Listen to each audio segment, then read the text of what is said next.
जब मंत्री थे तो एक ऐसे मंत्री रहे हैं हिमाचल प्रदेश के जो बिना किसी तामझाम के चलते थे, रेस्ट हाउस में बैठकर खिचड़ी खा लेते थे।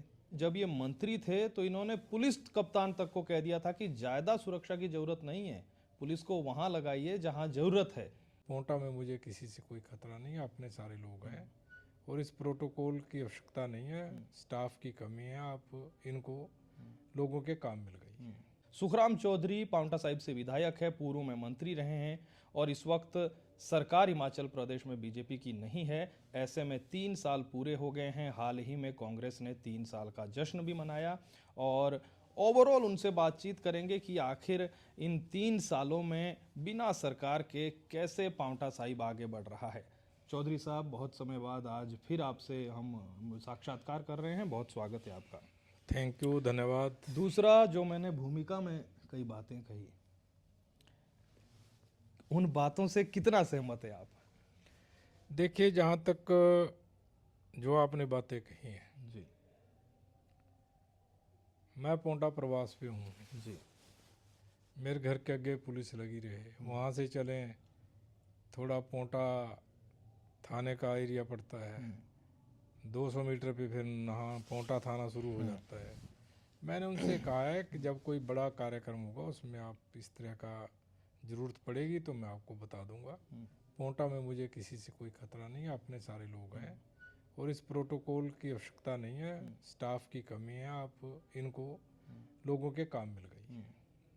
और यही वजह है कि अक्सर हमने देखा था, अभी तो विधायक हैं, जब मंत्री भी थे तो कोई भी कार्यकर्ता हो या किसी का काम हो तो आज की तारीख में मंत्री के पास जाने में बहुत समय लग जाता है, लेकिन लोग आते थे, पकड़ कर लेके जाते थे कि ये काम है हमारा। खैर चौधरी साहब, ज्वलंत मुद्दे पर बात करेंगे। आज शिमला में जो है विवाद चला था आईजीएमसी मारपीट मामले को लेकर। आपकी विधानसभा क्षेत्र के डॉक्टर थे, चौपाल से आपके ही विधायक है, वहाँ से मरीज थे और बहुत इन 2-3 दिनों में चाहे सोशल मीडिया पर हो चाहे किसी भी हालात में आप देखें, जबकि यहाँ पर डॉक्टर राघव के समर्थन में जो लोग खड़े हुए सड़कों पर, तो आप भी उनके साथ थे। कैसे देखते हैं, पहली प्रतिक्रिया आपकी? देखिए, मैं दोनों परिवारों को अपनी ओर से बधाई देना चाहता हूँ, उनका शुक्रगुजार करना चाहता हूँ, क्योंकि डॉक्टर और मरीज का दामन और चोली का साथ होता है। डॉक्टर के बगैर मरीज अधूरा, मरीज के बगैर डॉक्टर अधूरा है। ठीक है, समय पर इनका फैसला हो गया, इसलिए दोनों परिवारों को मैं अपनी ओर से मुबारकबाद देता हूँ और दोनों अच्छे से रहें। डॉक्टर अपना काम करे, वो अपनी ट्रीटमेंट करवाए, सौहार्द वातावरण रहे। हिमाचल प्रदेश में वातावरण खराब नहीं होना, अच्छी बात है, अच्छी शुरुआत है। जी, और हम भी पहाड़ प्राइम के जरिए इससे पहले भी हमने आपको बताया था कि बात यहीं पर ख़त्म हो जानी चाहिए। गलती किसकी है फिर तो बहुत लंबा टॉपिक है। खैर चौधरी साहब, मैंने ये भी कहा कि 3 साल हो गए हैं, पांवटा साहिब किस कदर आगे बढ़ रहा है, कितनी मुश्किलात होती है जब सरकार नहीं है, एक विधायक ही अभी इस वक्त आप हैं, कितनी मुश्किलात होती है और क्या कुछ अभी रूपरेखा क्षेत्र में विकास को लेकर चल रही है?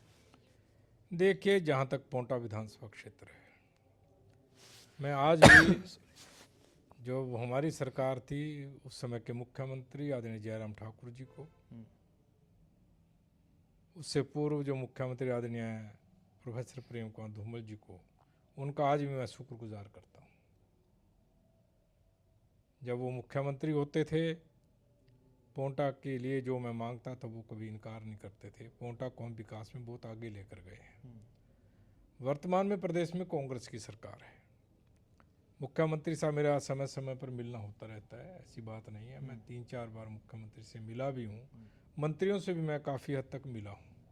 जब विधानसभा सत्र चलता है, पोंटा विधानसभा क्षेत्र की पूरी वकालत मैं सेशन के अंदर भी करता हूँ, माननीय मंत्रियों से मिलकर भी करता हूँ, प्रशासन से मिलकर भी करता हूँ।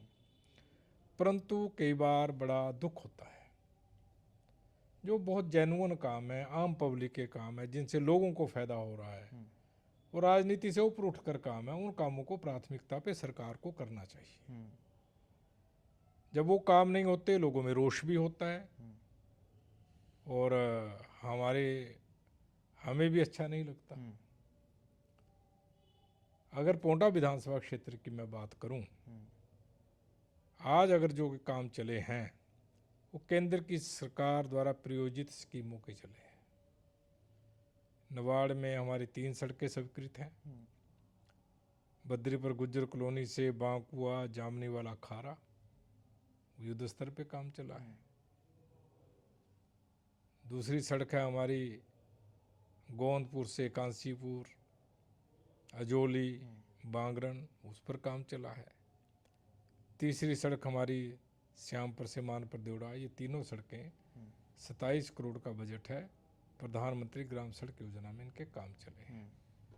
और नवाड़ की सड़कों के काम चले हैं, 2 ब्रिजों के काम चले हैं, 2-3 सड़कों के और काम चले हैं।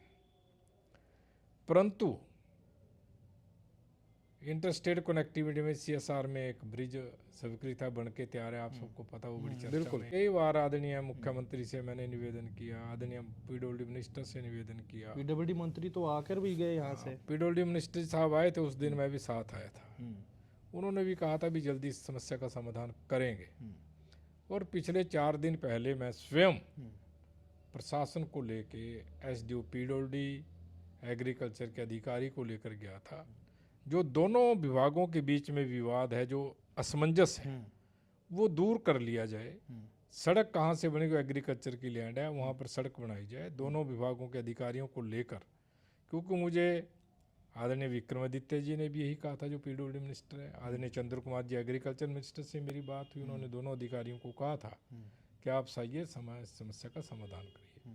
अब मैं गया वहाँ पर, उनसे बातचीत हुई है मेरी, हमने जो दोनों का पक्ष सुनकर उनको कहा है कि आप मिलजुल कर इस समस्या का समाधान करिए। परंतु समस्या का समाधान पहले होना चाहिए था, 2 साल हो गए ब्रिज बने को। सरकार की इसमें जो है अच्छी छवि नहीं जा रही है, क्योंकि एक सरकार ब्रिज तैयार कर देती है 44 करोड़ की लागत से, एक सरकार 500 मीटर की जीन एक्वायर नहीं कर सकती, तो उससे जो है हिमाचल की छवि खराब हो रही है। मैं अभी भी इनसे आग्रह करना चाहता हूँ, जल्दी से जल्दी समस्या का समाधान करें। स्टेट हेड से बहुत कम पैसा पोंटा विधानसभा क्षेत्र को मिल रहा है। सड़कों की हालत बहुत खराब है, दयनीय है। चौधरी साहब, क्योंकि हम उस पर अब नहीं जाएंगे कि छोटे मोटे काम चले हुए हैं जैसे भी है, लेकिन आप एक क्योंकि बहुत वरिष्ठ नेता हैं, मंत्री रहे हैं, क्या आपको लगता है कि जिस तरीके से अभी स्टेट हेड के पास पैसा नहीं है, क्योंकि कर्जा तो बीजेपी के समय में भी लिया जाता था, उस समय भी जयराम जी कहते थे, अभी भी कहते हैं कि बिना कर्जे के सरकार चलाना मुश्किल है, तो क्या आपको लगता है कि कुछ फैसले ऐसे कि गारंटियों में उन्होंने कुछ ज़्यादा ही जिक्र कर दिया, या वाकई में कर्जा भी अब कम पड़ने लगा है प्रदेश में, प्रदेश को चलाने के लिए? देखिए, बहुत सी ऐसी परिस्थितियां हैं। एक तो जब हिमाचल प्रदेश में सरकार बनानी थी, इन्होंने बिना सोचे समझे धड़ाधड़ गारंटियां कर ली, जिनका कोई चित्त नहीं है। प्रियंका गांधी जी जो आई यहाँ पर, उसने कहा कि 5 लाख युवाओं को सरकारी सेक्टर में रोजगार देंगे। हम उस समय सोच रहे थे 2,80,000 कर्मचारी हिमाचल प्रदेश में सारे हैं, 5 लाख कर्मचारी कहाँ से रख लेंगे 1 साल प्रति ईयर। तो नौजवान बेरोजगारी है। नौजवानों ने कहा अच्छी सरकार बनेगी, 5 लाख लोगों को रोजगार मिल जाएगा। महिलाओं के लिए बोल दिया कि 18 साल से 60 साल की सभी महिलाओं को विदाउट कंडीशन इनकम हम 1500 रुपये महीना देंगे। तो स्वाभाविक का उसका असर होना था। किसानों को बोल दिया 100 रुपये लीटर भैंस का दूध, 80 रुपये लीटर गाय का दूध, 2 रुपये किलो गोबर लेंगे, और भी वो 300 यूनिट बिजली फ्री देंगे, 300 यूनिट बिजली फ्री देंगे। यानी कि जो नहीं कहना चाहिए था वो सरकार ने कहा। अब गारंटियां गले में फंसी हैं, कुछ हो नहीं रहा है, इधर उधर की बातें करते हैं, विकास में हिमाचल पिछड़ा है। ठीक है चौधरी साहब, अंतिम सवाल है। विधानसभा में भी बाहर बीजेपी हो या कांग्रेस, तमाम लोग एक रहे चिट्टे को लेकर, और आपका विधानसभा क्षेत्र भी क्योंकि उत्तराखंड, उत्तर प्रदेश, हरियाणा से लगता रहा है, तो नशे को लेकर एक क्या संदेश आप देना चाहेंगे? पांवटा की जनता हो, पुलिस हो, युवाओं को खासकर। देखिए, मैं विशेष रूप से पहले तो बच्चों के माता पिता से कहना चाहता हूँ, जब बच्चों को बाहर भेजते हैं उनकी एक्टिविटीज पे माता पिता को भी थोड़ी बहुत नज़र रखनी चाहिए। पता लगने पर उस पर स्ट्रिक्ट एक्शन लेना चाहिए। और मैं युवा पीढ़ी से भी कहना चाहता हूँ, ये बहुत गलत आदत है, जीवन तबाह हो जाता है, बर्बाद हो जाता है। पेरेंट्स जिस आशा के साथ जहाँ उसको भेजते हैं उसकी इच्छा पूरी नहीं होती, नशे से जो है वो परिवार बर्बाद हो जाता है। इसलिए इससे दूर रहें, अपनी मनोवृत्ति को मजबूत रखें ताकि नशे से दूर रहें। और मैं प्रशासन से भी कहना चाहता हूँ, लोगों से भी मैं अपील करना चाहता हूँ, लोगों से मुझे ये अपील करनी है, कोई भी नशे का व्यापारी हो, नशे का काम करने वाला हो, कोई कितना प्रभावशाली व्यक्ति क्यों ना हो, कोई किसी के कितने नज़दीक क्यों ना हो, तुरंत उस पर कार्रवाई करने के लिए पुलिस प्रशासन को सूचित करना चाहिए, समय पर उस पर पाबंदी लगनी चाहिए। ठीक है चौधरी साहब, बहुत धन्यवाद, आपने समय निकाला।